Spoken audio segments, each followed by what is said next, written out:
អរគុណសន្តិភាពអរគុណសម្ដេចតេជោដែលស្វែងរកសន្តិភាពអរគុណសម្ដេចបវរធិបតីដែលបន្តការពារសន្តិភាពសន្តិភាពជារនាំងការពារជីវិតយើងទាំងអស់គ្នា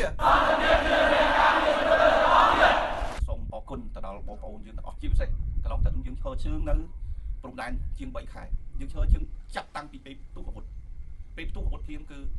ខ្ញុំបាទសូមគោលការណ៍ពីសម្ដេចតេជោផ្ទាល់សម្ដេចតេជោបានចង្អុលបង្ហាញនិងណែនាំសម្រាប់ការទៅធ្វើអាហារជូនបងប្អូននិស្សិតអញ្ចឹងបញ្ជាក់ប្រាប់បងប្អូនទាំងអស់គ្នាថាការងារនៅព្រំដែននេះដែលមុននឹងខ្ញុំទៅនេះគឺខ្ញុំបានសូមការណែនាំពីសម្ដេចតេជោបានចង្អុលបង្ហាញលោកមានសាស្ត្រថាបានទៅជួយ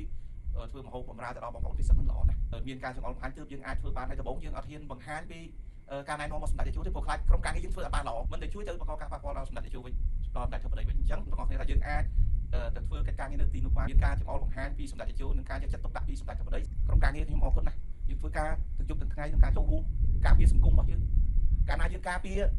យើងចង់ការពារប្រទេសរបស់យើងត្រូវការពារថ្នាក់ដឹកនាំរបស់យើងកងកម្លាំងគឺការពារដោយប្រដាប់អាវុធយើងជាយុវជនការពារដោយចំណេះដឹងដោយការបកស្រាយពីហេតុផលបើសិនជាឲ្យក្រុមរដ្ឋាភិបាលសមោលនឹងចេះតែចោទថាចេះថាចុះថាចេះថាចុះអញ្ចឹងធ្វើឲ្យបងប្អូនប្រជាពលរដ្ឋគាត់អាចនឹងមានការយល់ច្រឡំបើសិនជាយើងមិនចូលរួមជួយទេថ្ងៃក្រោយយើងស្លាប់ទាំងអស់គ្នាតែមានសង្គ្រាមហើយពិបាកបលុតអានឹងដូចគុកអត់ជញ្ជាំងអញ្ចឹងនៅពេលដែលមានសង្គ្រាមអ៊ីនធឺណិតក៏គ្មានទឹកក៏គ្មានភ្លើងក៏គ្មាន